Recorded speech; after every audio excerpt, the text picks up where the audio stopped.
Start na ako.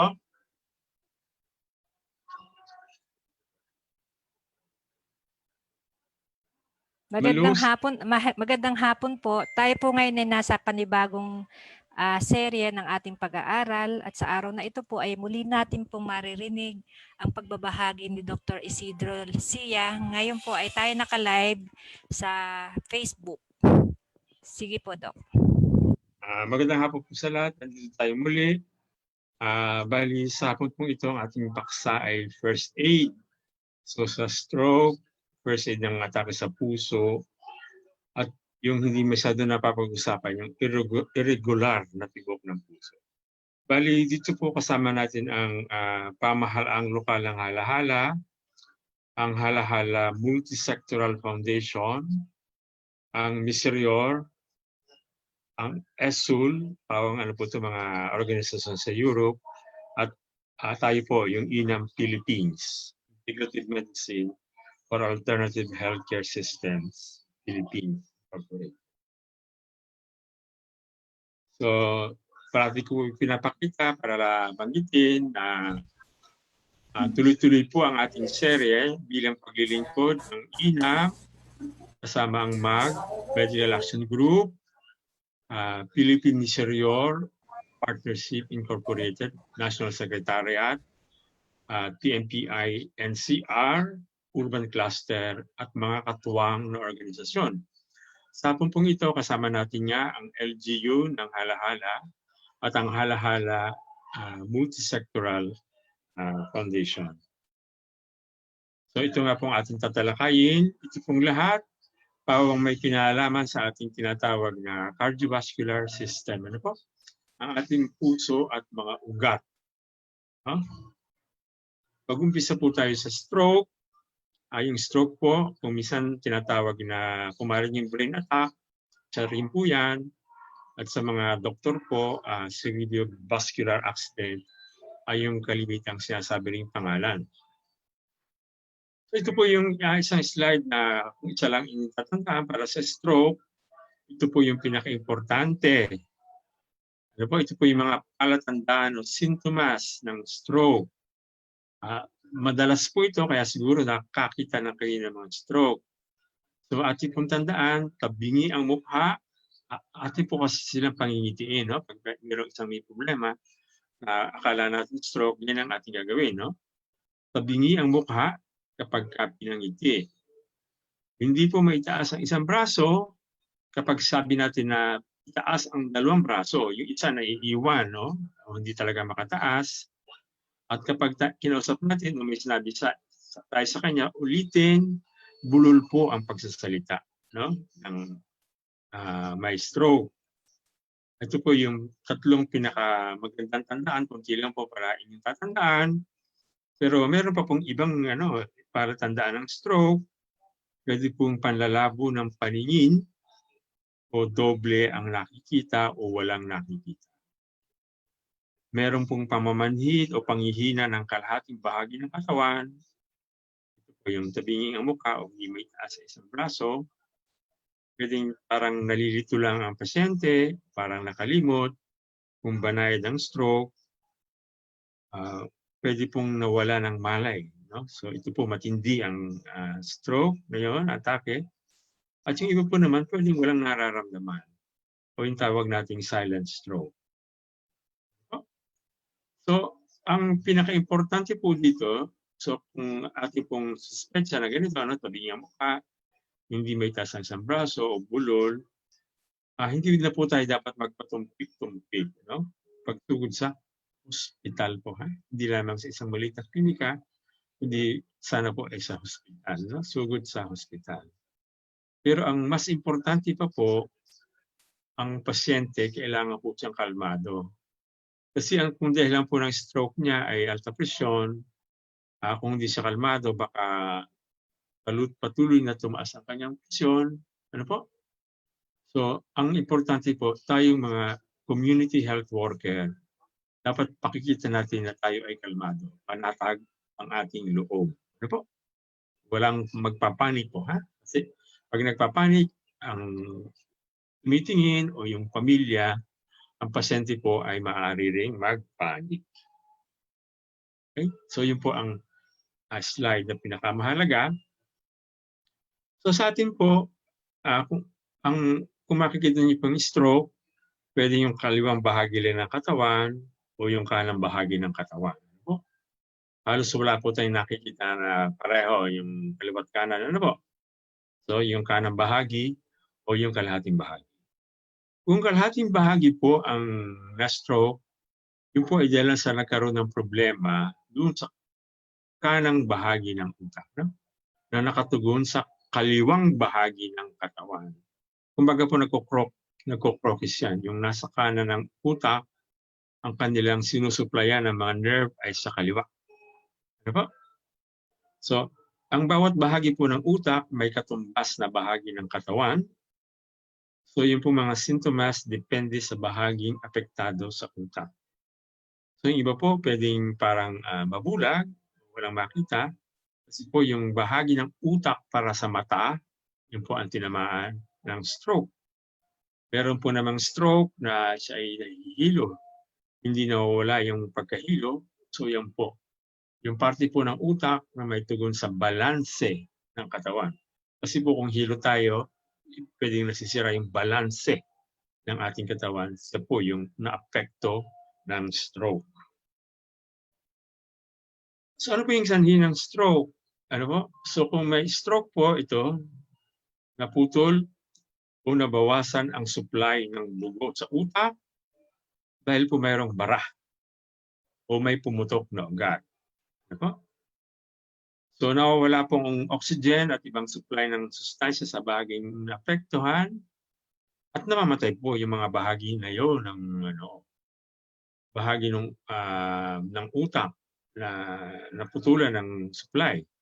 Kaya po halimbawa, makikita nyo bakit yung isang nag-stroke nakalakad ng uli, pero yung isa tuloy-tuloy na mahina ang kabilang katawan. No? So mas naagapan po yung nakakalakad na muli o mahina, konti lang yung naging namatay na selula o mga tissue sa kanyang katawan. So dahil po yun, sa ilang minutos lang, pwede pong mamatay na yung mga selula o tissue ng utak.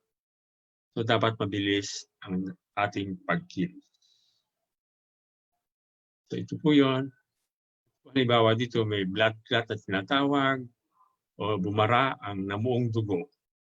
So kung bumara po yan, halimbawa dito bumara, wala na pong supply ng dugo kaya namamatay na po ang bahaging ito ng utak. Ito po ang nangyayari sa stroke.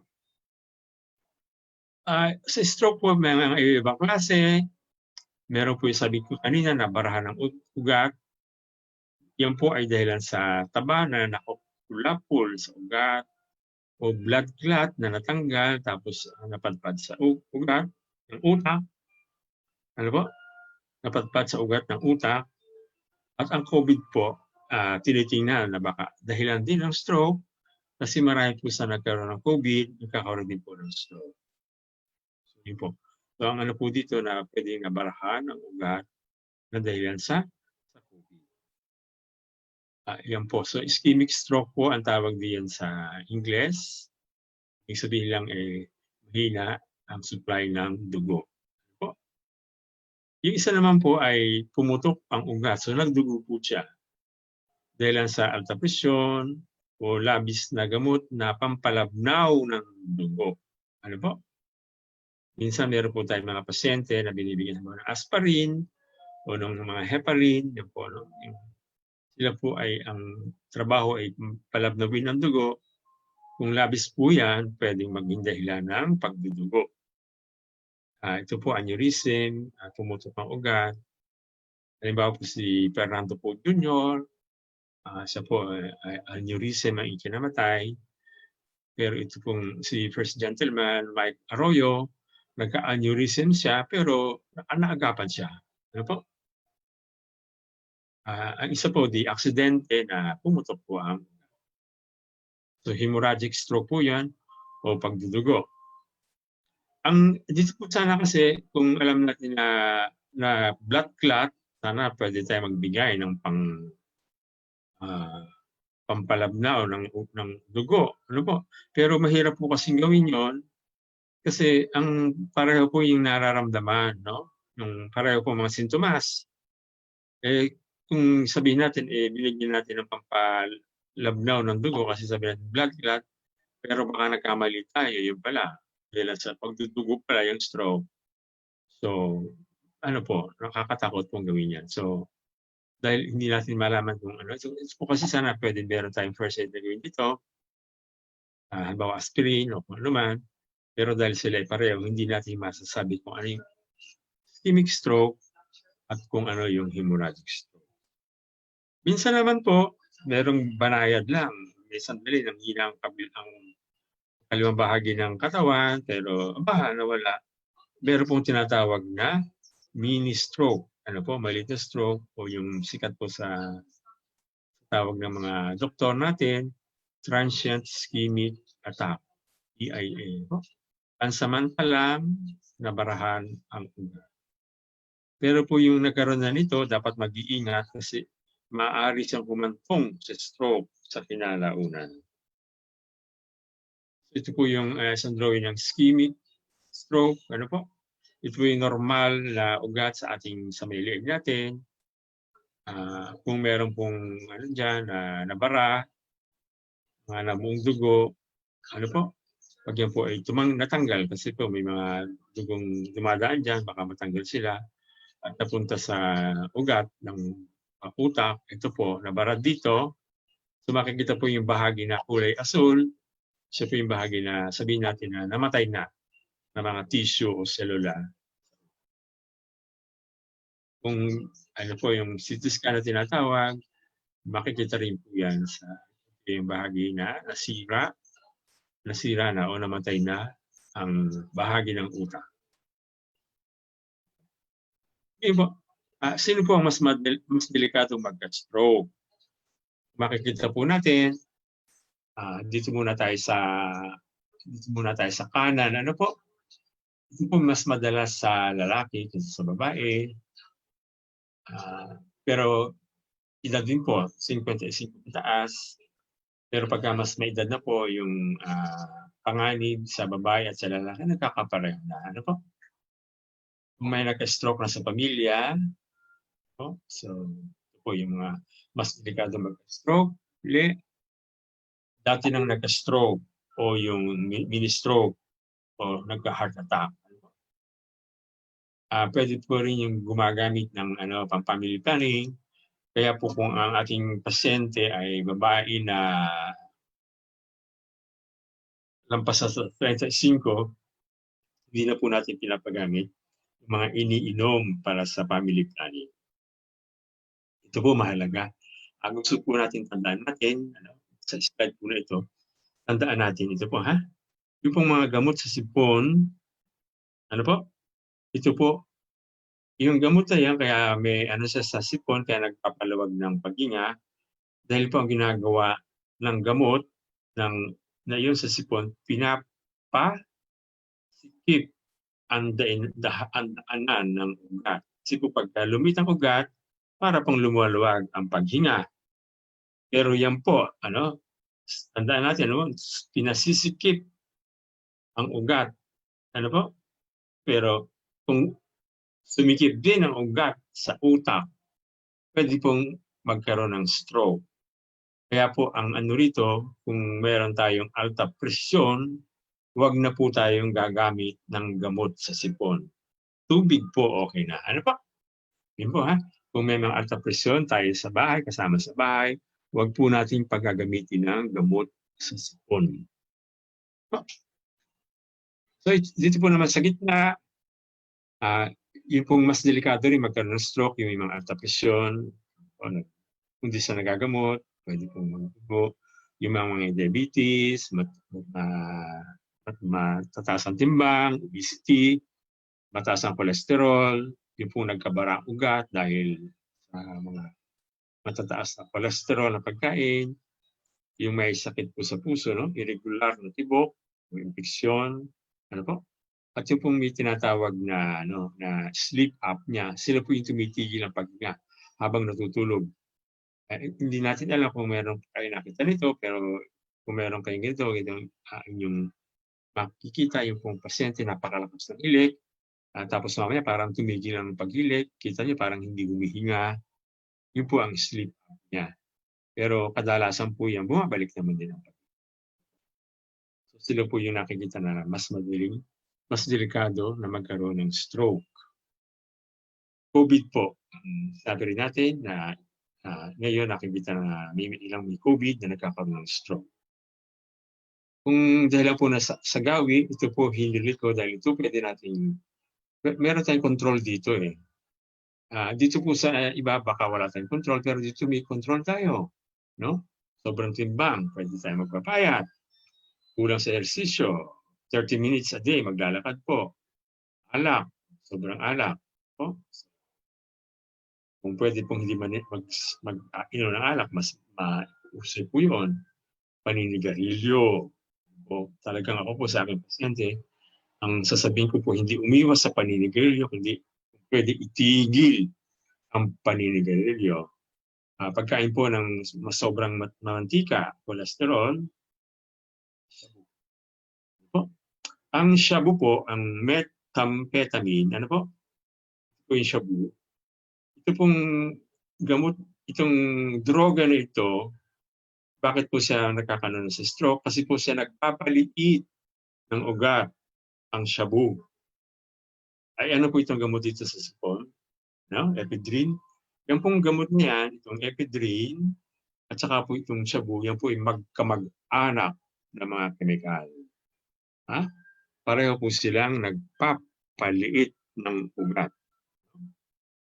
So yung po mga nagsashabu, delikado po sila na magka-stroke, kasi pinapaliit ng shabu ang ugat ng ating yun po. Yung pong kulang sa tubig, kung dehydrated tayo, mas tayo na magbarado ang ating mga ugat. Ano po? Mag-blood clot. Kung kulang tayo sa tubig.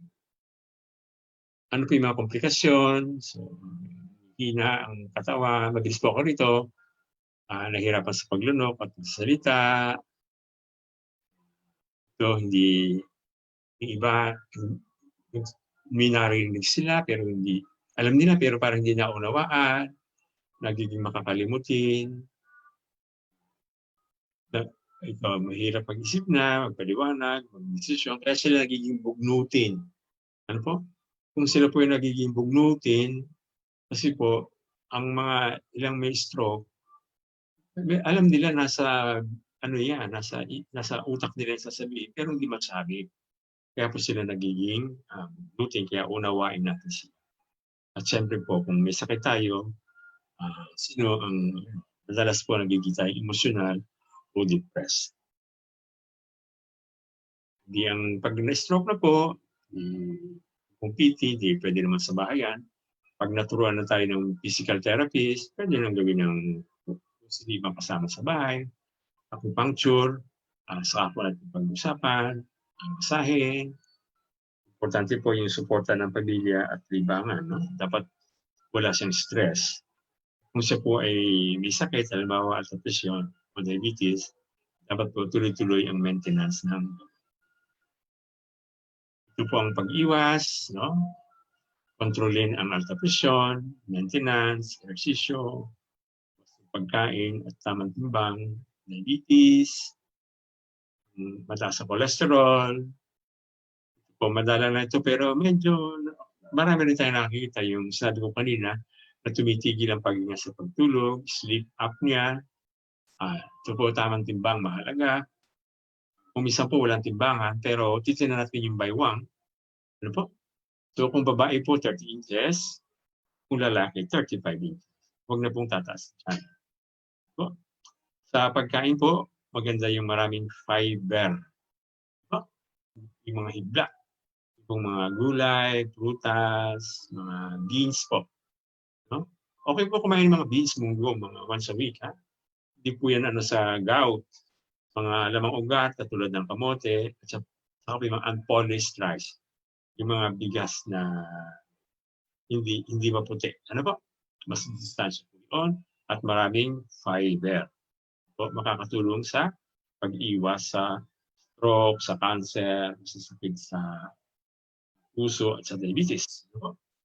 Bawasan po ang pagkain ng cholesterol. Ano po? Alam natin yung mga taba ng baka. Ito po yung mga mantika, saturated fat at trans fat kung tawagin. Ito po yung mga pagkain dyan sa sa ating lalagyan ng kung ano man, sila po ay buo. Katulad ng mga lard kung tawagin. No? Asin po, yung asin, marami po yan sa akala natin, yung sausawan lang. Ano po? Pero yan po marami sa rin. Mga dilata, saka po sa mga chichirya. Asin po ginagamit para huwag masira yung pagkain, kaya marami pong asin sa mga dilata, sa mga sardinas. Yung pong matatamasa sa pagkain. Ano po?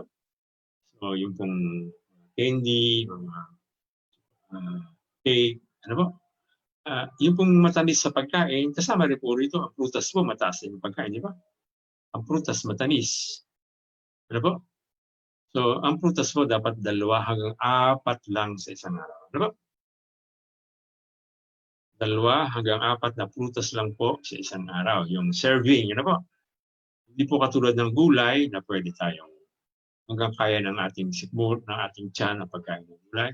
Pero ang prutas po ay ating inilimita dahil na nga po sa kanyang asukal. Ehersisyo po, 3 minuto araw-araw. Tulog po, 7 oras. Higit pa, ito po sasabihin tubig, no? Ano po yung pinag-theory pong kwenta ngayon, 2.7 to 3.7 litro isang araw. Yan po yung mga 11 hanggang 15 baso. 11 po sa babae, 15 baso sa lalaki. Kung mainit po ang panahon, mas marami po. Tigil po ang paninigarilyo at kontrolin ang pag-inom ng alak.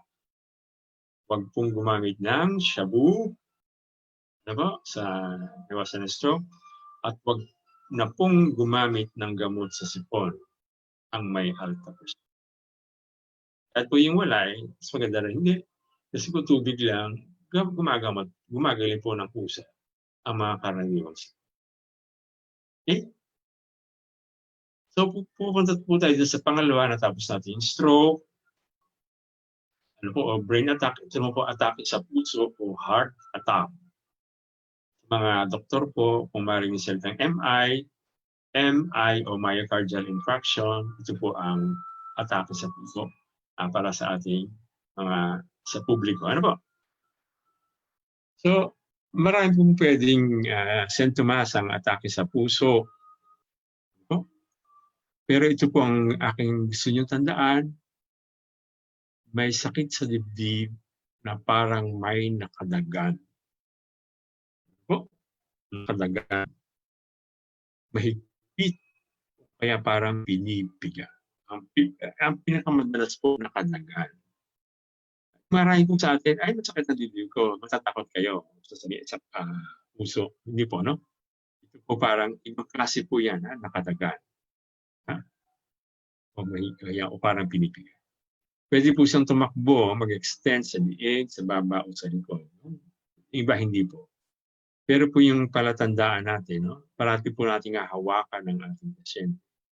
Kung yan po yung nanlalamig pawis, nanlalamig ang kamay. Yan po ay merong nararamdaman talagang napaka. So ito po inyong tatandaan. Ito po yung pinakang karaniwan sa atake sa puso. Pero may iba po na pwede rin maramdaman. Akala lang may sakit ang sikmura o nempatso o nasusuka. Hindi po ito typical, Hindi karaniwan. Kaya nahihirapan huminga o nangihina o nahihilo, irregular ang tibok ng puso. Habang nagsasalita po ako, gusto kong pulsuhan nyo ang inyong mga pulso. At tingnan nyo kung regular. Ano po? Habang nakikinig. Pwede naman yun, dalawang bagay ang ginagawa habang itong panahon nito. Ano po? So yung pong atake sa puso, pwede rin walang nararamdaman. Ha? Marami pong ganyan eh, yung nagpa-ECG kung tawagin, tapos nakita, uy, nagkaroon ka ng atake sa puso, ito meron kang pilat dito. Pero wala naman siyang naramdaman. No? So banayad po ang kanyang sakit siguro, o talagang wala, o pwedeng matindi, at yung iba po pwedeng isang atake pa lang sa puso, pwede nang namatay, cardiac arrest. Ano po? Kasi depende po yun sa bahagi ng puso na nagkaroon ng atake. Ako. So, uulitin ko po yung mga natatanda natin sintomas, sakit sa dibdib na parang may nakalagan, at nanlalamig ang kamay. May nanlalamig na pawis. Yan po ang pinakamahalagang tandaan. Kung ganito po, katulad kanina sa stroke, dapat panatag na loob ng CHW o ng kasama sa bahay para po kalmado ang pasyente. Importante po na kalmado ang ating pasyente. Ano? Kung kaya nating umarte, hindi tayo natatakot sa pamilya, dapat dadalhin sa ospital. Ito po, maano lang, hindi naman tayo parating nakakakita ng atake sa puso, pero pag nagkaroon ng atake sa puso, meron po tayong malaking maitutulong. Ito po, matapang ko nang inilagay, no? Kasi ako, baka pagilitan ako ng mga ibang doktor, bakit ko ituturo ito? Pero ito po, aspirin, ano po? Yung pong aspirin, halimbawa, 80 mg po yun, 82, ngunguyain po ang 2 tableta. O kaya, ngunguyain yung kalating aspirin, yung Bayer aspirin na 325 mg. Ano po?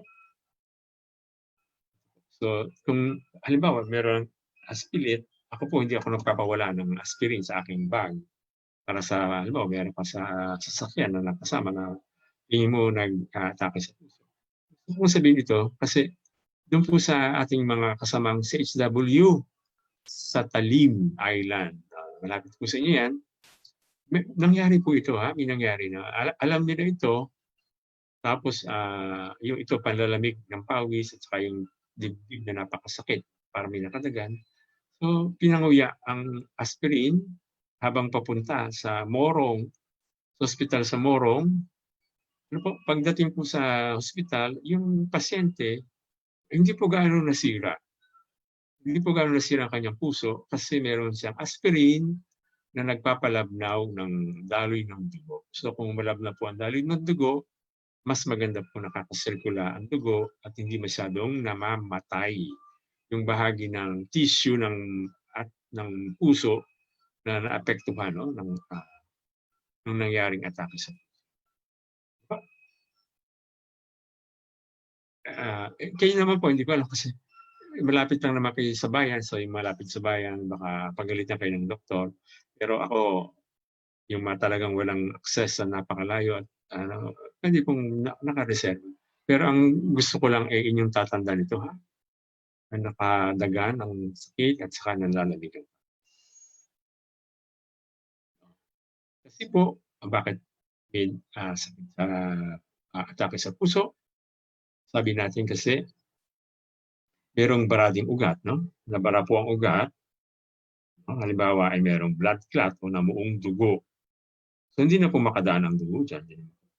Kung hindi na po makadaloy ang dugo, yung pong sinusupply ng dugo, nasisira na. Yan po.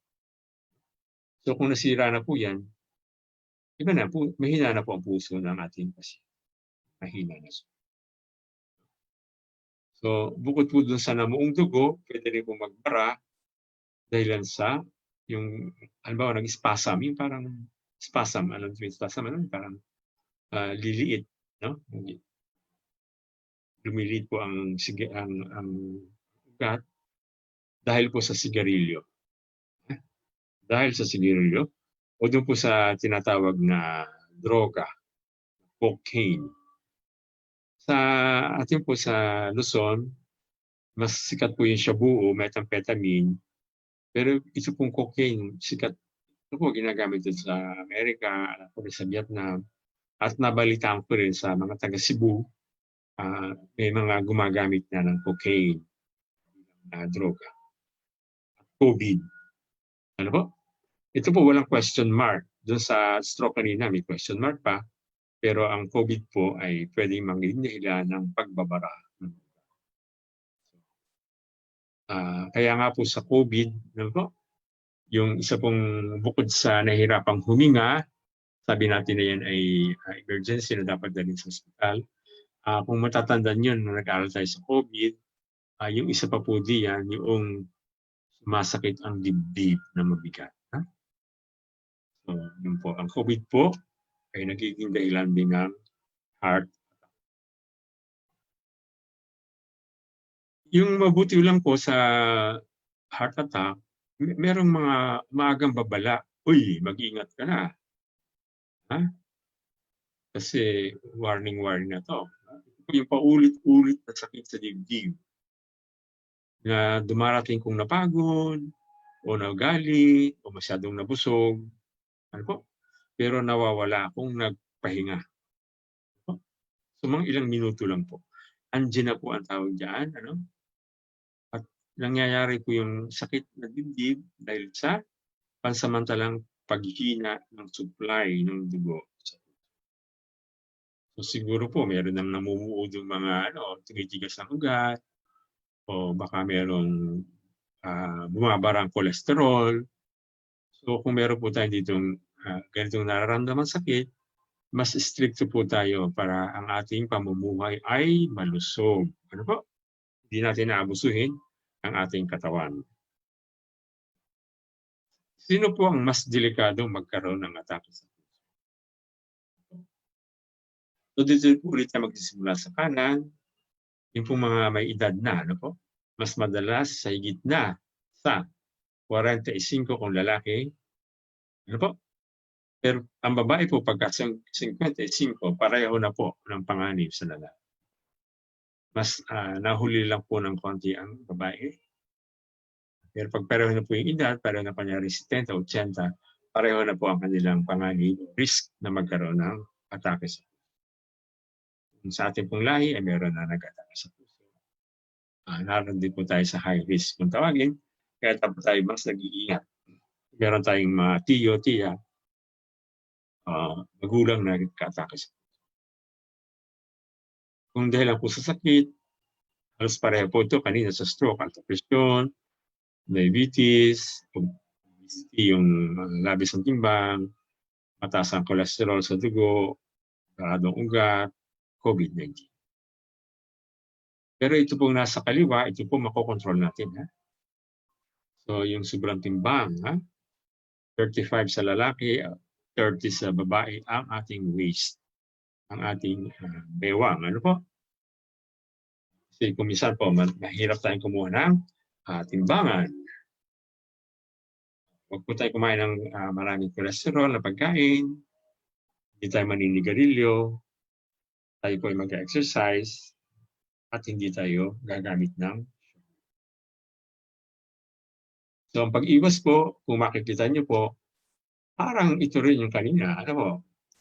So yung pag-iwas sa stroke, isa rin po ang pag-iwas sa atake sa puso. Nawala lang po dito yung tumitigil ng paghinga sa gabi, sleep apnea, at dinagdag natin ang paggamit ng shabu.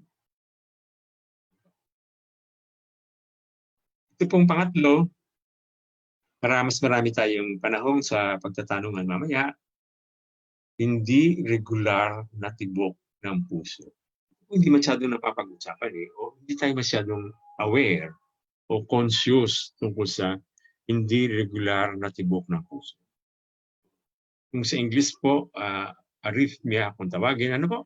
Heart arrhythmia o cardiac arrhythmia. Pero po tayong yung tachycardia kung tawagin, higit po sa 100 ang tibok sa 1 minuto. Kaya ako kayo, kanina pinagpupuso ko kayo, kung sa tingin nyo ba ay mabilis o mabagal ang tibok ng ating puso, at yung mas importante, kung regular ba ang tibok ng ating puso. Kung regular na tibok ng puso, ibig sabihin hindi po pumapaktaw, walang skip Ano po? Kasi po pagka nag-skip ang ating puso, hindi regular, ang dugo po natin ay mas prone sa tinatawag na pagka-clot. Ano po? Puwede po magkaroon ng blood clot kung hindi regular ang tibok ng ating po. So, yan po ang ating puso, ano? So, ang ating pong puso may mga ugat-ugat din, ha? Kung kumakain tayo ng ugat, puso ng, baboy, 'no, makikita natin yung mga may butas do'n, yung mga may ugat po. So, ito po ay ganito pong ECG, ha? Kung kayo po ay physical examination o PE, ito pong ECG nagsasabi kung mahusay ang ating puso. Kung yung puso pagka binaak, kung kayo po ay kumakain ng puso ng baboy, konting ambakin niyo at makikita niyo, halos pareho lang po ang itsura natin, ang puso ng tao, ang puso ng baboy. Sabi ko kanina, 60 to 100 po ang normal na tibok sa isang minuto. Ngayon po yung kung tayo ay pagod, nag-exercise, mahigit po yun sa 100, okey lang po yan, ha? Ito naman pong 60 minsan, pero hindi niyo na malalaman kasi tulog na tulog kayo, puwedeng bumaba sa 55, 54, okey lang po yan. At yung pong mga atleta natin, 'no, yung talagang banat na banat ang buto sa pagtakbo o paglalaro, kadalasan po sila mas mababa sa 60 ang tibok ng puso sa isang minuto. Pero okey lang po yun, yun ang normal sa kanila.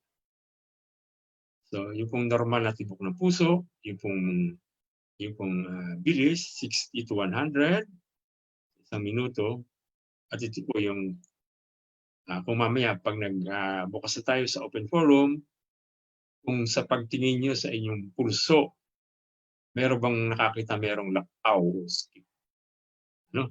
Tok, tok, tok, yan. Dapat tok, tok, tok, tok, dire-diretso po, ano? Pero parang nag-skip o kaya tok, tok, tok, tok, tok, tok, tok, yun, 'no? Merong tok, tok na iba dun sa tok, tok, tok, tok, 'di ba? So, ano po, so yung hindi regular na tibok ng puso. So, medyo marami po ito pero tatandaan natin, ako kasi minsan binabalewala natin ito. Pero kung merong kabog o kalabog sa dibdib, mamaya po kakausapin ko isang ating kasama, si Nessa, meron siyang binanggit sa chat na may kinakabog ng dibdib sa kanyang barangay, no? Ano po, yun po, kabog ang unang mapapansin po, hindi regular na tibok ng puso. May sakit ng dibdib, hirap sa paghinga, doble, sorry po, kaya pala humaba, may pagpapawis, no? Papawis din. Kasi po pag nagpawis, iba na yan. Nahimatay o nahihimatay. Ito naman pong ito, makikita mo sa maraming iba-ibang klase ng sakit. Pero pag meron pong nakitang ganito, gusto kong tingnan ninyo yung pulso. Kung may paktaw. Ano? Lalo na po kami pagpapawis, pwede pong sakit ng dibdib, pwede pong nag-uumpisa yan na atake sa puso. So, ganoon pa rin po, yung pinakamahalaga, yung panatag na loob. Bilang mga CHW, tayo po dapat parating relax. Huwag tayong kapakita ng tayo ay nagpapanik. At napupuntahin po sa yung iba po na sintomas na nakikita rin, minsan nababalisa kayo na hindi mo maintindihan, ba't ako nababalisa? Wala naman akong iniisip. Wala naman akong stress. Ano po? Merong ganon. Kasi po yung tayo po pagka hindi maganda ang daloy ng dugo papunta sa utak, pwede pong nakakaroon tayo ng parang ng pagkabalisa. Yun din po ang hilo o parang magaan ang ulo. Ganun din yung hindi magandang sirkulasyon ng dugo. Kung hindi regular ang tibok ng puso. Pagod, pareho po kasi hindi maganda ang oxygen sa utak, kakaroon tayo ng pagod. Pwede natin tingnan ang puso, baka mabilis o mabagal, o may paktaw. So ang nakita po natin, yung tatlo natin pinag-usapan, stroke, atake sa puso, saka hindi regular na tibok, ang pinaka-importante yung panatag na loob at pagdadalas. Doon lang po sa atake sa puso, meron tayong gamot na nakatago. Ulitin ko po yan lang. So ano po yung mga dahilan po ng hindi regular na tibok? Yung kanina nabanggit may kasalukuyang nagaganap na atake. Kaya importante po yung pagtingin natin sa irregular na tibok ng puso. Pwede rin po yung iba, irregular kasi may bara sa ugat. No? May bara sa ugat sa puso. Yung iba po, ito alta presyon, pwede rin pong dahilan ng irregular na tibok ng puso. Ito po ay toxic goiter. Yung pong malakas ang trabaho ng ating thyroid. Kung tawagin nila ay goiter sa loob. Yun po ang termino ng tao. Pero ito po, bukod sa mabilis ang tibok ng puso, ito po nagpapawis din, malakas kumain pero namamaya, galit na galit siya sa init, ayaw na siya inainitan, at pwede bugnutin. Pwede po natin pag-usapan ang goiter, toxic goiter. Ibang panahon, ang diabetes po, pwede rin maging dahilan kasi ito po may epekto sa mga ugat. Ano po? Sleep apnea, yung nabanggit natin kanina, katulad ng stroke, yung tumitigil ng paghinga. At ang COVID. Nakita po ang COVID na pwedeng dahilan ng irregular na tibok. Kaya ipinasa ko po yung irregular na tibok ng puso kasi ito po ay hindi masyado napapag-usapan. Pero ang ating pong mga suspetsa sa marami po, lalo na yung mga matatanda, yung hindi na gumigising, hindi na gumigising sa umaga. Ang isa pong masasabing dahilan ay nagkaroon sila ng irregular na tibok ng puso.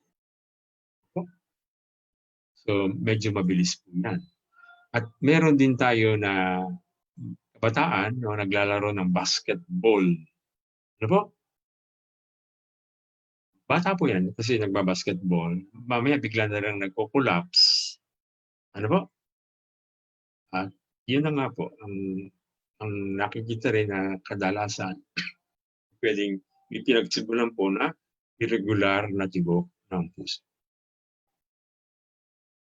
Yung iba po pong dahilan, yung mga paninigarilyo, sobrang alak, kape. Ano po? Yung pong kape, sabi, hindi na kailan ng kape, magtsatsa na lang ako. Yung tsa po, magkapabilis din ng tibok ng puso. Yung tsa, yung mga Lipton. Kung kayo nga uminom ng kape, sabi pa rin dito sobra, no? Isa na lang po sa umaga, tama na yun, pampagising na lang. Ang sapot yung sobra, kasi pag sobra ang ating kape, bumibilis ang tibok ng puso. May mga droga po, sabi natin, yung droga na nagpapabilis ng tibok. O nagpapakipot ng ugat. So kung wala po tayong maaari pong sa ating sakit ay hindi gagamitan ng gamot, mas maganda po yun. Mga karaniwang ubo, po. Stress. Ito po malaking dahilan. Ang stress po, napakaraming dalang sakit. Nagpapataas po yan ng cholesterol, nagpapataas ng blood sugar, nagpapataas ng presyon. At dito po, sabi natin, pwedeng dahilan ng irregular na tibok. Gamot, sabi ko kanina, yung droga dito. At yung po, baka nasa lahi. Meron po mga wala po tayong magagawa kung nasa lahi natin, mag-ingat na lang. No? Sino po yung mga mas delikado magkaroon ng irregular ng puso? So nabanggit natin po yung mga dahilan, yung yung ugat sa puso, yung ugat din po laman ng puso, kung mayroong nagbabara dyan, yung po mga na-opera na sa puso, pwede rin po sila, yan sa presyon, yung pong may congenital na sakit sa puso, yung pag mula ipanganak, meron na toxic goiter, yung hyperthyroidism ito, electrolyte imbalance. Yung pong mga electrolyte, minsan po makita natin dun kung sa ating mga pasyente na kamag-anak, sasabing sodium, potassium, yun po ang mga electrolyte. Marami po pong iba, calcium. Pero kung hindi po balance yan, pwede pong maging dahilan ng irregular na tibok. So yung pong potassium ang pinaka-importanting electrolyte. Potassium. Dapat ay balance. Hindi marami, hindi sobra. Kung wala po tayong sakit, kung napakain tayo ng marami na yan, iniihilang natin yan. Ano po? Kung hindi naman tayo kumakain ng sustansya na yan, ang sasabihin natin katawan, huwag natin ilalabas ang electrolyte na yan. So maganda po ang ating katawan. Napapanatili niya ang balance. Pero minsan po, halimbawa, nagtae, nagsuka, pwede pong nasisira ang balance ng electrolyte. No? Ito po, yung binagit natin din, yung tumitigil ng paghinga habang natutulog. Apnea. Medyo titipon ako dito sa apnea. Alam niyo ba salitang pneumonia? Ano po? Pulmonia, pneumonia. Yun po, no? May kinalaman sa paghinga. Pneumonia. Ngayon po, hinga. So, yung niya, hinga. Pag wala. Ano po? So, hindi hinga. Yan po ganyan mga terminology. Ano po? Ano yung salitang pneumonia? Kasi po may kinalaman yun sa paghinga. So yung pong ito may control tayo dito na malaki, ano po, sobrang alak, sobrang kape, paninigarilyo, shabu, gamot sa sipon at allergy. Yung pong lahat ay ating titigilan o iwasan. Iwas! So mapasin niyo po pareho din sa dalawa kanina, sa stroke at saka sa heart attack, pagkain ng maraming no? Po, ibig sabihin, mga halaman na kinakain, konti lang kakainin na galing sa hayop. Kasi kung hayop, maraming taba, maraming cholesterol. Ano po? So, mas maganda pong kainin yung mga nakikita na natin sa mga itinatanim natin ng mga halaman. No? Gulay, prutas, beans, ugat, at yung unpolished rice.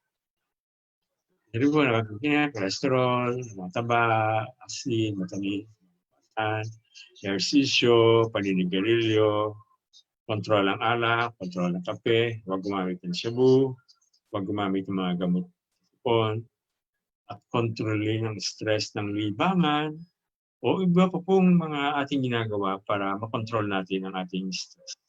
Panatig ang ating isip. Okay? Susunod po yung aking pang-huling slide. So, para po dun sa, nabanggit ko na po dun sa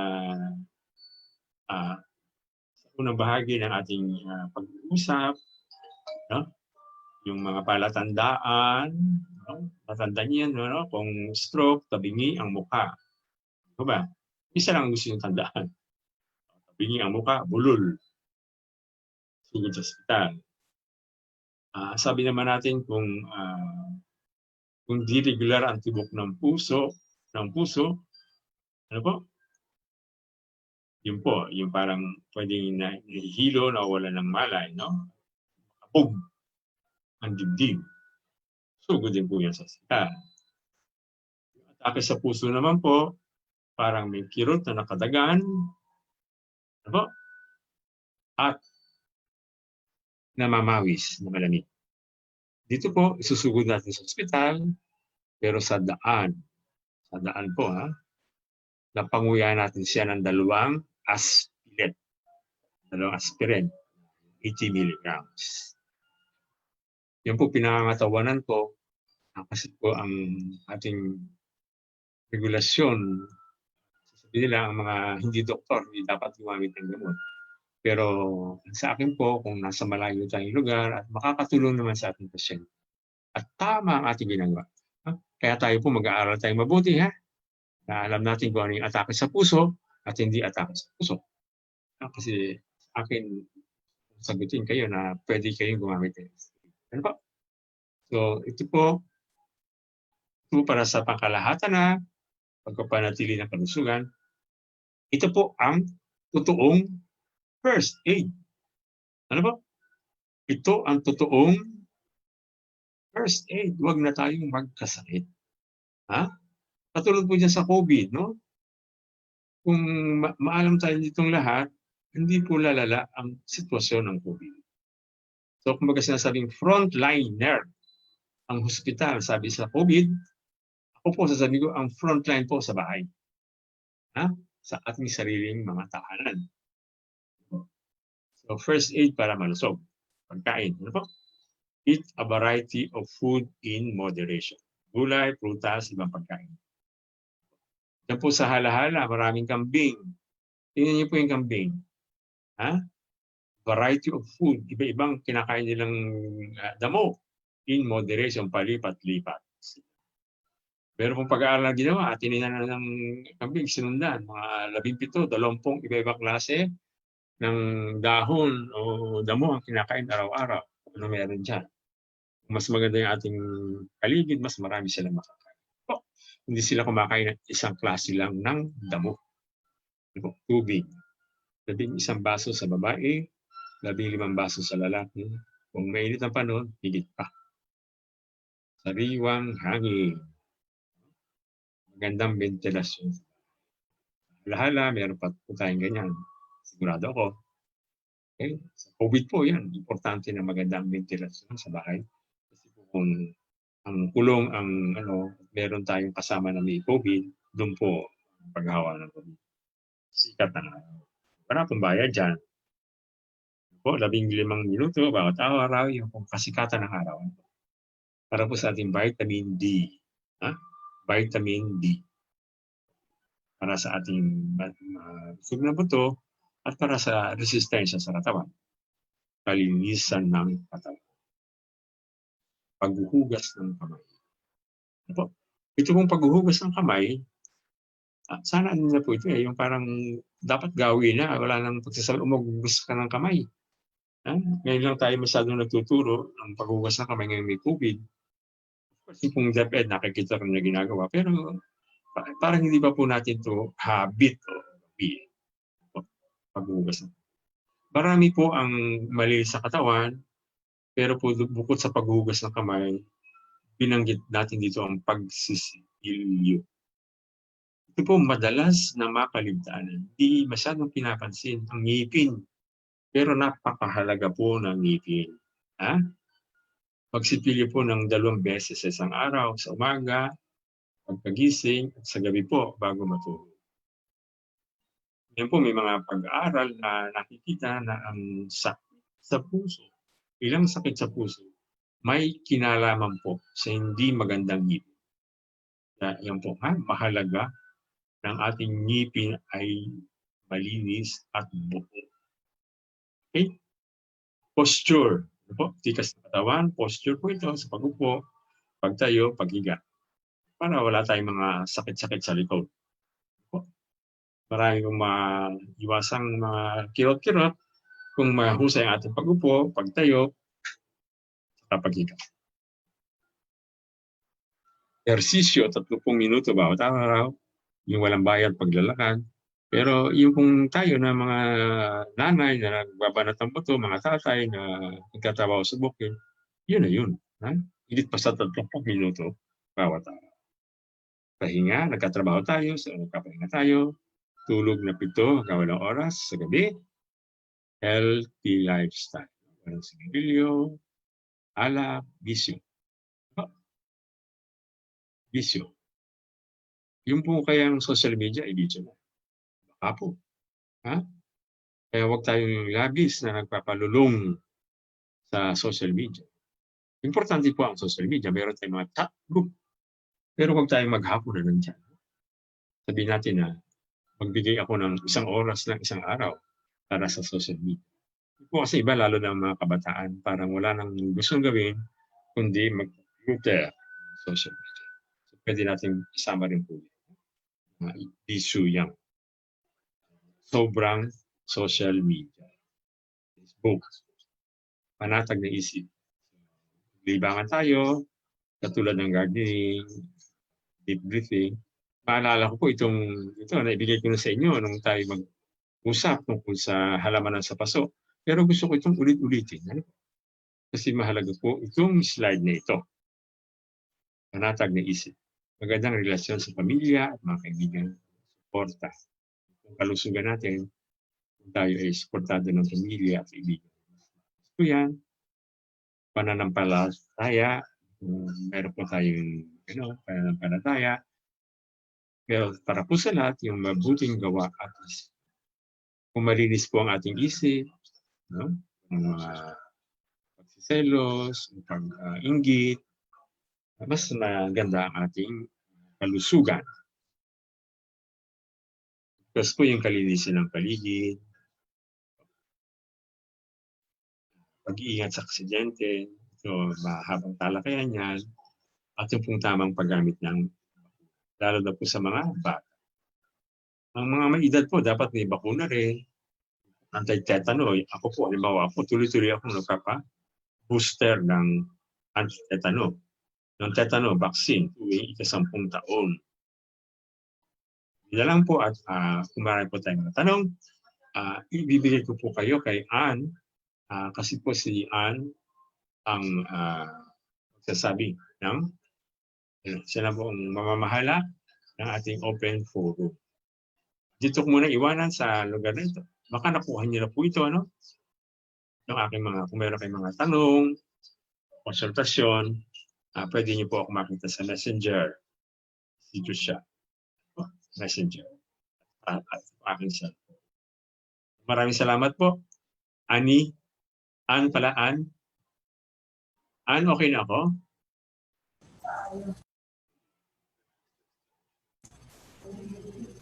Diba pwede na po magtanong ng father?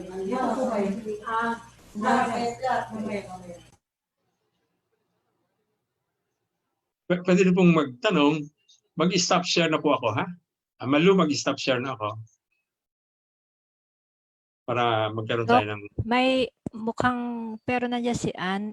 Ann, okay lang. Itanong ko na tong nasa chat box. Okay. Bali, may isang tanong dito. Ano daw po ang dahilan ng obstructive sleep apnea? Ayun. Yung chronic obstructive sleep apnea, no? At sabihin natin may sleep apnea. Hindi siya gaanong naintindihan, no? Kung ano bang dahilan, bakit nagkaganyan. Pero, mas kadalasan, nakikita ito sa mga matataba. Mas maraming matataba na lalaki. So, hindi pa siya isang sakit na hindi siya gaano nakaunawaan. Pero ang nakikita lang, mas kadalasan ito sa mga may katabaan na. So, ang nangyayari pag may sleep apnea, ang nangyayari parang walang control parang nawawala yung control ng paghinga. Tumitigil talaga ng paghinga. Ang ating kasing natural, no? Pagka, halimbawa yung bata, makita yung bata, di ba? Yung bata na dalahit ang paghinga, dalahit ang paghinga. Nangingitim na, di ba? Minsan, inihahagis natin sa ere. Wag natin, baka mahulog, baka bumagsak. Pero ang ating katawan, pagka tumigil tayo ng paghinga, tumigil ng paghinga, ang ating carbon dioxide ay tumataas, no? Di ba? Kasi wala kang oxygen na palitan ng oxygen na ipapasok at carbon dioxide na ilalabas. Sabi ko kanina, ang ating katawan magaling, ha? So, ang ating katawan, kung nakita niya na, konti ang aking, napakataas ng carbon dioxide, magano siya? titrigger na huminga. Nga. So yung bata na dalahit ng iyak na nangingitim na, tatalunin siya ng sabi ng kanyang katawan, uy, tumigil ka na ng pag-iyak, huminga ka. Dahil yung ating isang parte ng utak, nakikita niya na, uy, napakataas na ng carbon dioxide, dapat huminga. Ano? So, sa sleep apnea, ganun din. Ha? Sa sleep apnea, merong minsan meron akong klase na kasama ko, na binilang ko pa, 40 segundo siya na hindi huminga. Ha? Ang hilik-hilik niya. Hilik, talagang hilik. Kasi hindi ako makatulog dahil sa hilik niya. So, biglang tumigil ang hilik. Pero pinanood ko siya, hindi humihinga. Binilang ko yung bakit humihinga. Talagang gigisingin ko na siya. No? Pero nung mag-40 seconds, huminga na ulit. Ha? So, ganun yun yung ating katawan na, masyado nang mataas ang carbon dioxide, hihinga ako. So yun. So yung may mga sleep apnea, dahil hindi nga alam kung paano nangyari ito, so ang nangyayari nilang sa merong ganyan, meron pong aparato. May aparato na yung mga may ganyang sakit, sleep apnea, no? Na pagtulog, kasama nila yan para nadidetekta niya yun pagka hindi siya humihinga na. Itong aparato ang nagsasabi, hinga. Ano po? Yun po ang sleep apnea at tumitigil ng pag. Pero hindi pa po siya gaanong naunawa ang sakit, ano ba talagang dahilan niya, hindi natin alam. Pero nakikita lang ng madalas sa mga lalaki. Malu, okay na? Hello po. Ann. Hello po. Si Ana po ito. Sorry po, nag-break lang ako. Sige po, sa atin po dyan sa Halahala, baka po may mga tanong na po tayo kay Doc.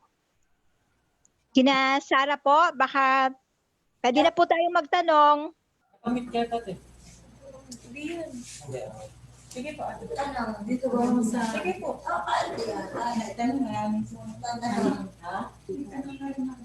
Ayun. Magandang hapon po, Doc. Isa po sa tanong namin ay kung yung po bang sakit sa puso ay namamana, halimbawa po, yung ina pong nagdadalang tao ay may sakit sa puso, posible po ba na yung magiging anak niya ay magkaroon din ng sakit sa puso? Yun po. Meron pong ilan lang na sakit sa puso na, pero pag sinabi nating mana, hindi naman yan namamana ng lahat. Ano po? Pero meron po, halimbawa, kasi po yung sakit sa puso, pwede natin halimbawa sabihin yung alta presyon kasi naghahantong na rin yan sa sakit sa puso. No? Yung pong diabetes, pwede rin humahantong sa sakit sa puso. Ano po? So yung pong mga yan, nakikita na pagka meron kang kapamilya na may ganyan sakit, pwede magkaroon ka rin ng ganyan sakit. Pero meron pong ilan, pero madalang ito. Binanggit ko lang kanina, madalang.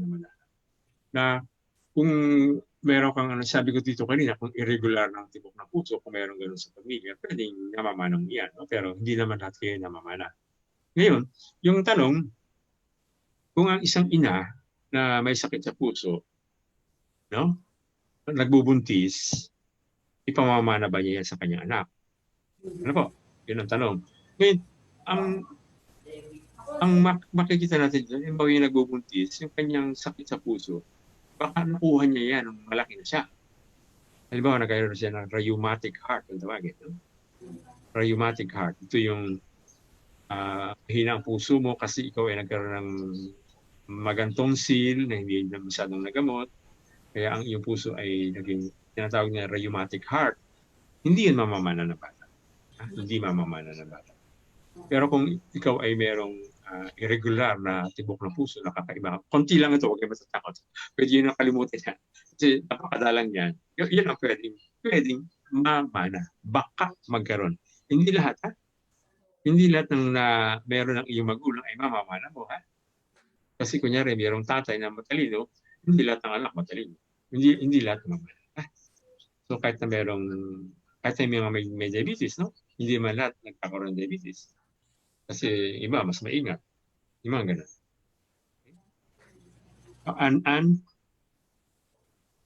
Okay po. Meron pa po bang tanong? Meron pa po. Sige lang po. Pwede pa pong magtanong. Doc, yung po bang may nanganak na nagkaroon ng preeclampsia, pwede magkaroon ng sakit sa puso? At pwede po ba yung mga nararamdaman niya na katulad ng hindi pagdigay? Apektado po ba yung ng puso? Yung nadidigay simulat sapol? Oh, sige. Yung preeclampsia, ito po yan. Yung preeclampsia, ang yun po yung sakit ng buntis. Opo. Yung pong buntis ay mataas ang presyon. No? Opo. Ito po ay masakit ang ulo at siya'y namamalas. Opo. Yung pong may preeclampsia, nawawala ang kanyang preeclampsia kapag nanganak na siya. Yan po ang katangian niyan. Pero meron pong ilan na kahit na nakapanganak na ay mataas pa rin ang presyon. Malas lang nila yan. Ano? Meron, ilan lang naman sila.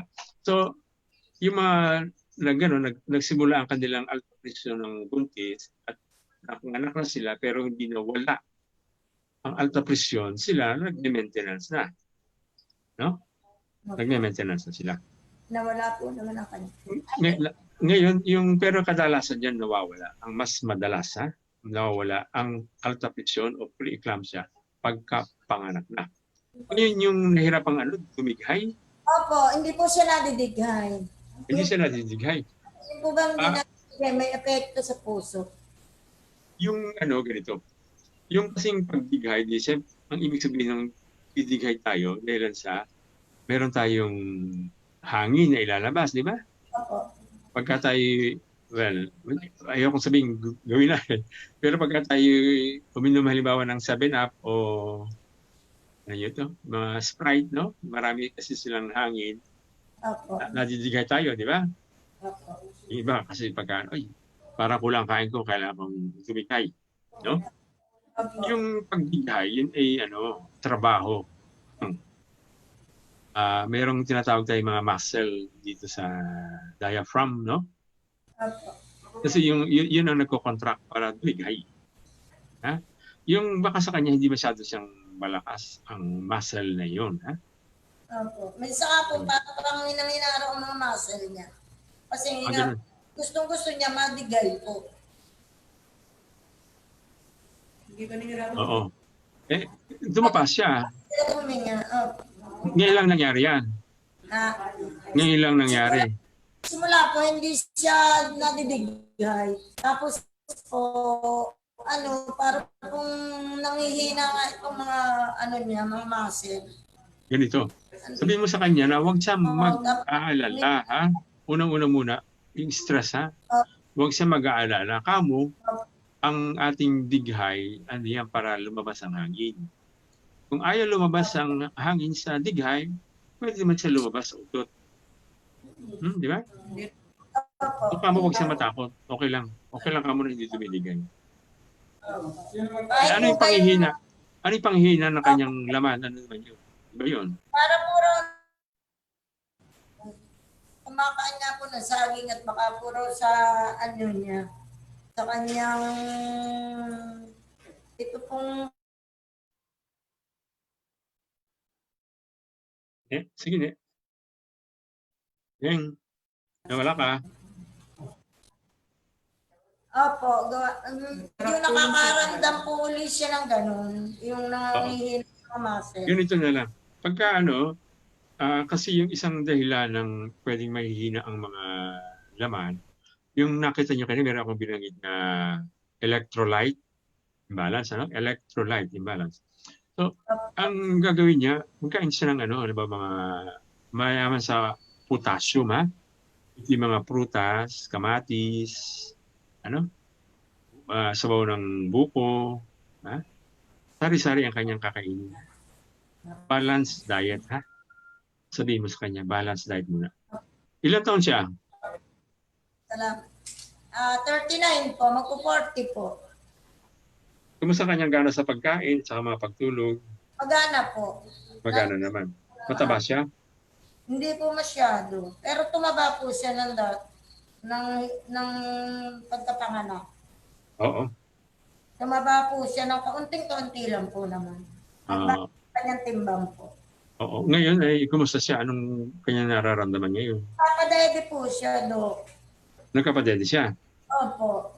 Okay lang. Wala siyang problema sa iba, pamilya o kung ano. Sa ano po? Wala siyang mga stress. Baka po nga, isang stress siya. Oo, malaking bagay yung stress, ha? Opo. Libang-libangin nyo na lang siya. At po, Dok. Oo. Tapos ibigay mo lang, pwede naman siya magkonsulta pa sa akin, ha? Pwede mong ibigay yung number ko, Next. Opo, sige po. Pwedeng diretso na siya para diretso siya magkukwento, ha? Sige po. Tanong. Sige po. Good afternoon po. Dok, si Vanessa po ito. Tatanong ko lang po kung hindi po delikado yung magbuntis ng yung pong naoperahan sa yung kabutas po siya sa puso, pero naoperahan po siya. Bali, 9 years na po buntis. Ngayon ho ay naglilihi. Ilang taon siya? 35 po. 35? Pang ilang pagbubuntis niya? Pangalawa na po. Yung unang pagbubuntis, kumusta? Ay medyo mahirap. Pero okay rin po, nakakaraos naman po. Ay ito po ba ang pangalawa, hindi po kaya delikado? Hindi kasi ang ko nga sa kanyang edad niya kasi 35. Apo. Kasi pagka 35 pataas, medyo mahina lang. No? So, Apo. magandang na-check up siya, ha? Nagpa-check up siya. Magkapa-check up siya. Tapos, ilang buwan na siya nagbubuntis ngayon? 4 months. 4 months. Okay. Anong inopera sa puso niya? Daw po sa puso yung since birth po. Ano niya? Yung congenital? Opo, kuha na po, natakpan na po. Di okay lang yun. Okay lang po yun. Okay lang. Wala Ay, pong- ibig ko sabihin, kung congenital yun, yung ano niya. Kasi iba yung rheumatic heart, iba yun, ha? Yung nakuha yun sa infection. Pero yung congenital, na-repair siya na-repair, no? Diba? Tapos nakapanganak siya ng isa, ayos naman. Ang ano ko lang, yung problema, yung edad lang niya na mahina na kanyang 35 na kasi. Medyo mahina ang resistensya ng 35 years old, ha? Sige po, Kaya huwag siya papacheck. masyadong pacheck up siya parati. Opo, thank you po, Doc. Mamaya meron pa rin po ako, mamaya po yung aking chinat sa inyo kanina. Kanya na, para Eto, may kinalaman siya may kinalaman siya rito Kasi gusto kong tanungin. Oo. Kasi di ba pinabibilang ko ang pulso niya kung regular o hindi? Ano po kanina po siya ay na-BP ko po. Ilan? Ang BP niya ay 120/90. Ay yung 120. pulse. Ang pulso po, alam ko pulso niya, medyo mabilis. Pero walang paktaw. Wala po naman, hindi po po. Okay lang. So may kabog lang siya. May kabog, di ba? Lagi mo siyang gano'n, kinakabog siya lagi. Sige. Nagbigay ako ng reseta, di ba? Yun, yung nireseta ko, yun ay ang tawag ay propranolol. Propranolol. Ang propranolol ay isang gamot na pampakalma rin. At saka bukod sa pampakalma, yung mabilis na puso, hindi niya, pinababagal niya. So dalawang bagay ang mangyayari sa gamot na yun, no? Nakalma siya at saka yung mabilis na puso na control. So gamitin na lang niya yun kapag siya ay nakakaramdam ng ganun. Okay Pag po. wala nang nararamdaman, pwede nang tumigil na. Opo, maraming salamat po, Doc. Di araw-araw yun, ha? Oo. Sige. Pero magte-text sa akin, ha, kung kumusta na, ha? Gusto ko nalalaman. Pagka po kan, tatawag po ako sa inyo. Sige. Okay. Oo. hello po. Hello, Doc. Meron lang pong isang tanong, galing din po sa Facebook. Oo. Ang tanong po ay, ano po ba talaga ang unang lunas pag masakit ang batok? Di po ba parehas po ang nararamdaman ng mababa at ang mataas ang blood pressure po? Okay. Sige. Sige, Ann, thank you. Wala na siya sa Facebook siguro kasi tumigil na tayo sa Facebook, ano? Sana meron tayong pamamaraan para nasasagot yung tanong para wala man siyang email sa atin. Dok, Pero ito, Dok, yung nasa batok, Facebook pa po. Hello, nasa Facebook pa Doc. tayo.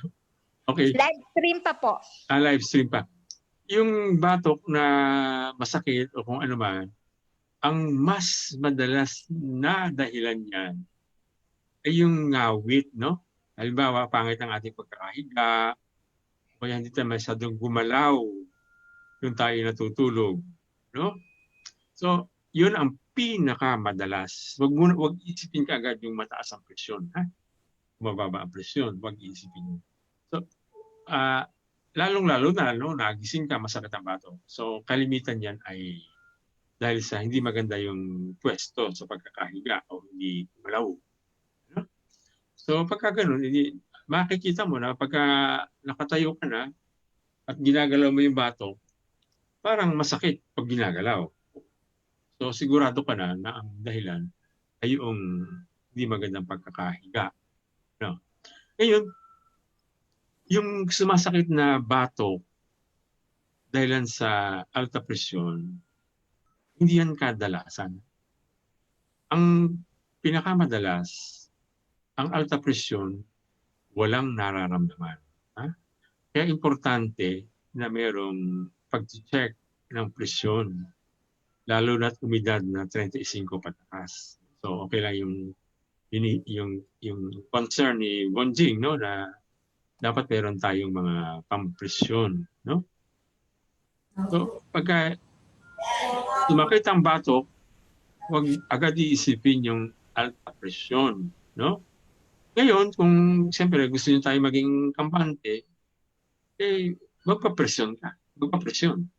Kung makita na mataas ka ang presyon, edi yun na nga ang dahilan. Pero unless na nagpa-presyon tayo, saka pala natin sasabihin na mataas nga ang presyon. So sa alta presyon, meron tayong mga kung ano mga dapat gawin, iwas sa maalat, exercise, yung pagkain. Tapos kung talagang hindi bumaba ang presyon, yung maintenance ang pinaka-importante. Meron namang mga libreng gamot sa mga center. Yung amlodipine, yung losartan, metoprolol, yan ang mga libreng gamot sa center. And Sige po. Meron pa po ba? Po. Si Buningning po. Si Amerisa. Meron pa po. Sige lang po. Magandang hapon po. magandang hapon, Annalisa. Lang po. Kasi po yung pong aking bilas ay 2 beses na pong na-stroke. Ngayon po ay gusto pong malaman kung ano po ang mabilis po para bumalik po yung kanyang lakas at saka po yung kamay niya po kasi hindi niya maigalaw. Ilang taon na siya? Ano po, 48. Bata pa. Ito sandali, bilas mo to, bayaw? Bilas po. Babae. Ako babae. Di ba pagka bilas, babae, ano? Kailan nangyari ang stroke? Ano po, noon pong umuwi po kasi siya rito, na-stroke na po siya. Mga by 3 months na po. 3 months na. Merong siyang alta presyon? Meron po. Okay. So, yung maintenance niya, di tuloy-tuloy yun, ano? Tapos, meron siyang physical therapy, yung masamasahe, exercise, Ngayon, nasabi natin kanina, pagka na-stroke, di ba, merong bahagi ng utak na sinira na, bahagi na yun. Kaya, yun, parang nanghina ang kalahating bahagi ng katawan, So, kumbaga, halos permanente na yan. So, ang modern medicine o yung hospital, ang sasabi lang niya, physical therapy at saka maintenance ng gamot. Pero meron tayong mga, bawa sa mga Chino, meron mga alternatibong pamamaraan. halimbawa, acupuncture, no? Pwede siyang sumubok ng acupuncture. Ang ina, meron tayong acupuncture, kanya lang nag-COVID. Tatanong ko dyan sa may Tanay kung merong marunong mag-acupuncture. Pero yun ay pwedeng isang pamamakaan. Yun nga po, Pero ang ano ko sa kanya, dapat maingat siya para huwag nang umulit ang stroke. Kasi pagka na-stroke ka na, pwedeng umulit ang stroke. At pag nag-uulit ang stroke, mas delikado siya kasi sa naunang stroke.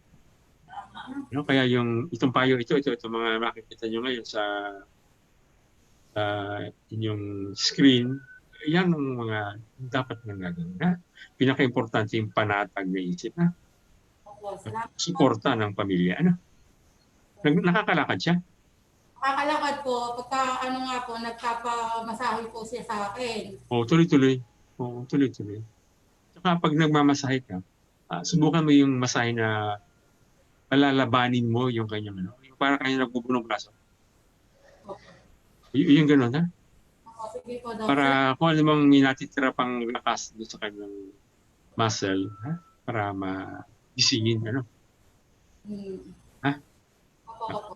Sige. Suporta, ha? Yung mga ganyan, Sige po. Meron pa po ba? Ate Ann, ako po meron. Sige lang, Sarah. Sige po, si Sarah. Dok, meron po akong kaibigan. Kasama ko siya sa choir. Ngayon, ang dinadaing niya sa akin, kinakabog siya, tapos minsan parang napaparalyze yung katawan niya.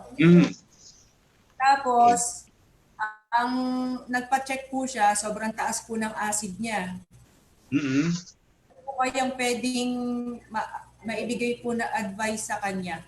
Kasi Ilan taon siya? nasa 29 po. Bata pa. Babae, lalaki? Lalaki po. Lalaki. So, nakaramdam ka mo siya ng parang nanghina yung parte, yung kalahating katawan? Buong katawan po eh. Hindi kalahati. Isa po, nag-uumpisa po siya sa paa, mainit po yung pakiramdam, tapos umaakyat po hanggang ulo. Kaliwa, kanan? Buong katawan po. Ilan ang kanyang presyon? Normal po, 130/80. Anong trabaho niya? Call center agent po siya. Mataba siya, hindi? Namayat nga po eh. Nagpapayat siya. Hindi, kasi control po yung kanyang pagkain. Kumusta ang kanyang pagtulog? Hindi po. Kasi Di ba palibang tanong? agent po. Ang ibig sabihin ko, kaya ko tinanong yung pagtulog, kung meron siyang, may sa stress. Tapos may halo pong hilo. Pagka po nag-start yung hilo niya, buong araw na po siyang nakahiga. Kailan pa yan? Siguro po mga lumala po ngayong taon. Pwede mong ibigay ang telepono ko sa kanya para kakausapin ko siya. Pero wag mo nalang sabihin sa kanya itong pinag-usapan natin ngayon. Okay po, sige po. Kung meron siyang, halimbawa lang, meron siyang sakit na, may nangyari sa ulo, na parang stroke. Yun ay kalahati. Pagka yung mga sintomas na parang hindi mo masyadong ma-describe, hindi niya ma-describe masyado. Di ba? Yung vague, di ba? Yung parang mula sa paa, akit sa ulo, hilo, ganyan. Yung kadalasan, hindi naman lahat. Yung kadalasan yan, dala ng stress. Dala po ng stress. Kadalasan. So, ang pagkamaganyan, gusto kong makausap para mas makapagtanong kung talagang stress nga lang ba ito o mayroong ibang dahilan. Ang po niya, napapansin ko sa kanya, pagkasama ko siya, sobrang lakas ng dighay. Panay ang dighay. Ang digay, rin yan. Pwedeng yan ng stress. Yung sobrang digay. So, i-ano mo siya sa akin, Sarah? Okay lang. Okay po. Salamat po. Oo. Hello, Doc. Oo. Meron lang pong tanong mula din po sa Facebook. Dok, kapag po ba umiinom ng gamot na sa nagbabarang ugat sa puso, talaga po bang maintenance na iyon? Kumbaga, wala naman daw pong nararamdaman. Ay, ilan taon kaya siya? Siyempre, hindi Wala natin siya po. matatanong. Ano? Opo, sa Facebook lang po. Ganito yun. Ang umiinom ng maintenance, kasi baka nagbara ang dugo, magbabara ang ugat, kadalasan yan pwedeng yung gamot na aspirin, kaya clopidogrel, o iba pang mga bagong gamot, no? Na ang trabaho nila para huwag malapot ang dugo, no? So, yung doktor niya siguro kaya nagreseta noon, baka nakikita na siya na kailangan na yan para huwag lumapot ang kanyang dugo. So, ang iniisip ng doktor, kaya uminom siya ng kung ano man yun, kung aspirin o clopidogrel o kung ano man, na para hindi lumapot ang dugo, ay para makaiwas siya. No? Makaiwas sa atake sa puso o kaya makaiwas sa stroke. No? So, yung sa akin, kasi ako, pag nagbibigay ako ng ganyan gamot, kita ko na ay talagang kailangan, no? Yung gano'n. So, hindi ko alam yun sa kanya. Pero sigurado ako na baka nasuri naman siya mabuti ng kanyang doktor. Kaya binigyan siya ng ganyang gamot, no? So, yung sa atin, bukod dito sa sinabi natin, yung pagpapanatili ng kalusugan, kung kailangan ng gamot, halimbawa, hindi nakokontrol ang ating alta presyon, o hindi nakokontrol yung pagbaba ng kolesterol, o kung ano man, no?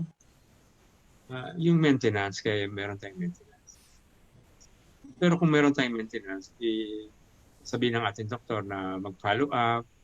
So sa bawat follow up, Sige po, Doc. Salamat po. Meron pa po bang tanong?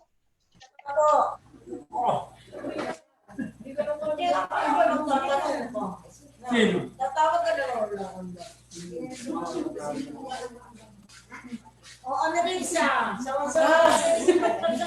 May tanong po ulit ako. sino ito? Sa, ano po to, si Amerisa po ng Halahala. Okay. Ang tanong ko po, Doc, ay ano po, yung po kasi nga isang kapitbahay po doon, ay nagkaroon po siya ng ano po sa baga. Pero po ang... Pero siya ng ano? Ng...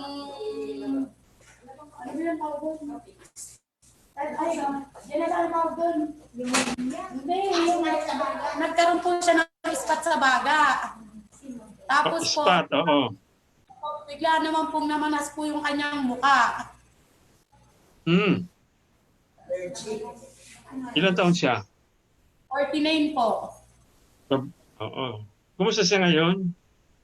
Ay, ayos na naman po, kaso lang po, hindi naman po siya katulad ng dating malakas ang katawan. Ang ano po sa kanya, pati yung mga tuhod po niya, ay hindi niya po masyadong maikilos.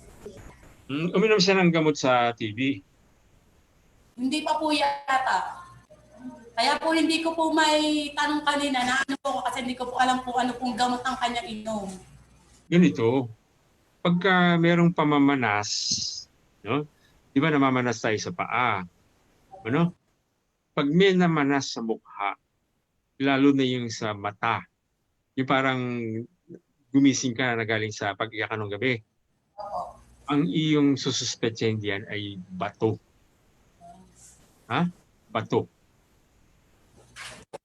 Yun ang unang nagpapakita ng kung may sa pamamanas sa mukha, magsususpetsa tayo sa bato. Kaya kita tinatanong kung uminom siya ng gamot sa TB, baka meron siyang nagamit na gamot na sumisira sa bato. Pangalawa, ang edad dito ay 49, ano? Siya ba'y walang sakit katulad ng alta presyon o ng diabetes? Kasi kung merong, wala. Ang ano lang po niya ay asthma.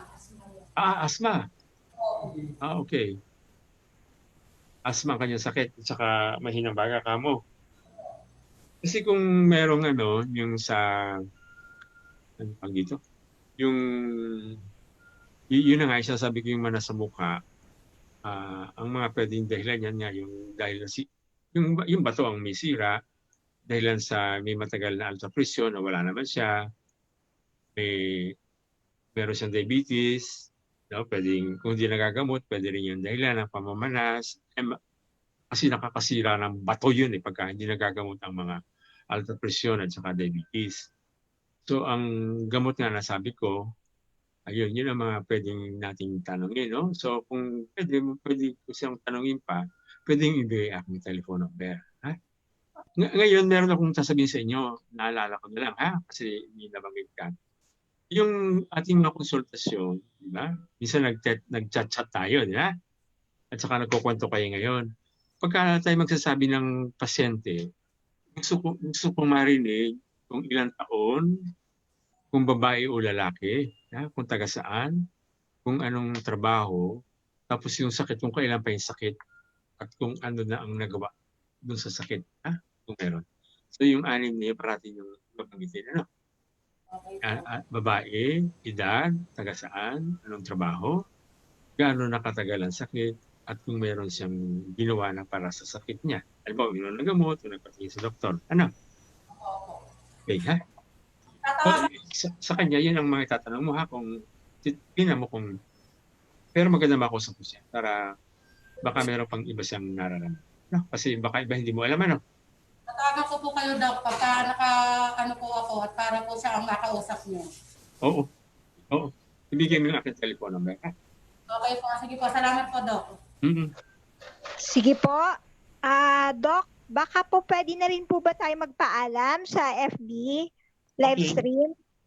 Sige, Opo. Malu. Salamat po sa mga nag-Facebook. Hanggang sa muli. Bukas ang muli. Meron po tayo sa Binyan bukas. Ang paksa po ay COVID. Sige, ikaw na